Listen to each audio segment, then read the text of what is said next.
You're gonna like it. So last week I showed you how to change the ball joint on the other side by changing out the steering knuckle. Ran into some weirdness with that. So this week I'm going to show you how to change the other ball joint, and this time we're going to just do it on the car. No swapping steering knuckle, nothing. We're just going to change this ball joint.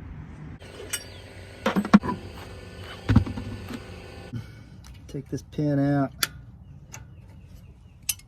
and we're going to attempt that hammer trick that I see used so much, and I've used it on some other cars, but man, that last ball joint I tried to do on this thing was insane. If you didn't watch it, go back and watch it. Made me question everything I knew about everything.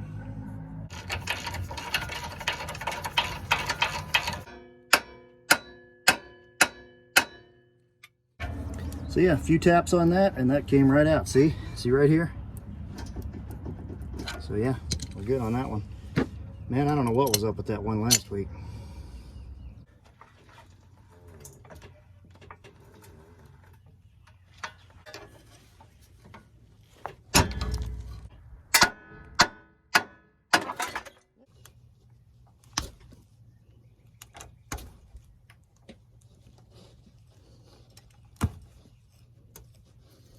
You guys remember the trick I showed you for getting these snap rings off without snap ring pliers?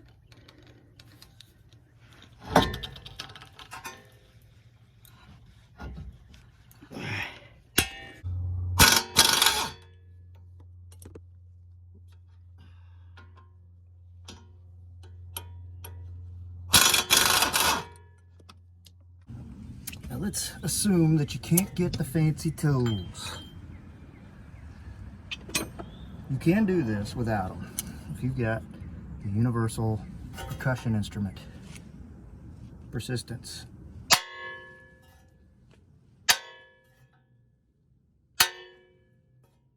it coming out? Yahtzee.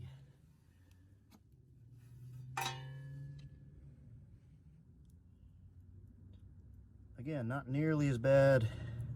Frankly, it's better than all the ones we've looked at so far. It's got a little roughness to it, so hopefully that new one will make a difference. This is a Moog problem solver. When I was a kid, Moog was synonymous with awesome, great aftermarket parts, usually better than the originals. Nowadays, it's hit and miss. People are not big fans of Moog like they were when I was a younger fella. And what you do is you just play around with these fittings till you find the ones you sort of like for pushing this stuff together. Now we just crank this with a wrench until that is flush with that.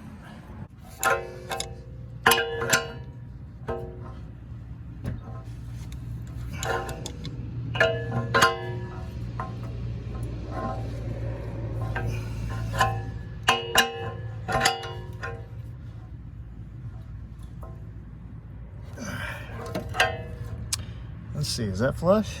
Looks pretty flush to me. Let's call that done. Yeah, that looks good. Snap ring, brand new, comes with the ball joint. No need to go buy one.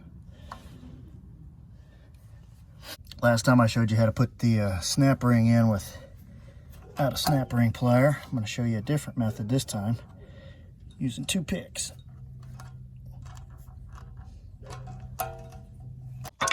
Alright, and once the snap ring's back in, go ahead and drop this knuckle back into where it goes.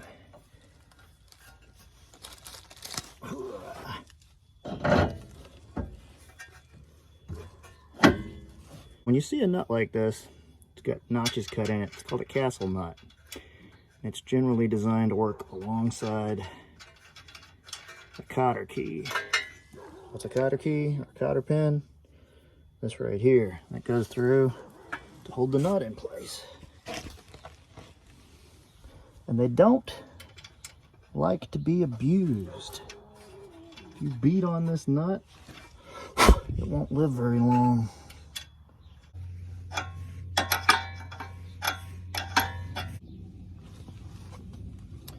Before I crank that down, I'm gonna go ahead and try and wrestle this sucker together. We do that by shoving down on this arm. It should resist, but I should be able to get it close enough to start getting this lined up.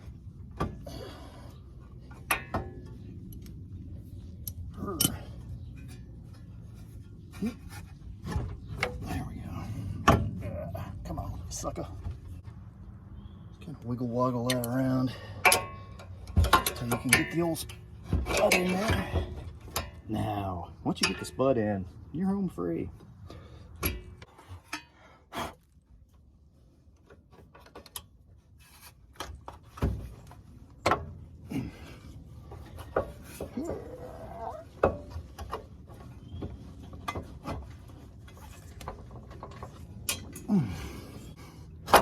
There we go. Axle's in. There we go. Win.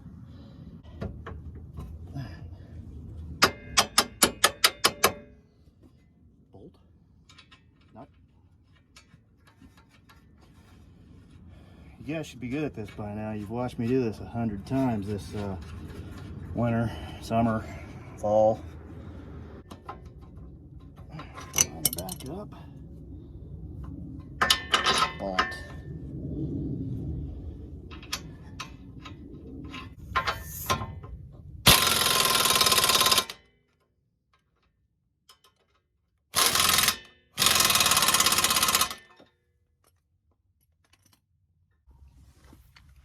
Now let's crank down on the old nut on the bottom here, castle nut.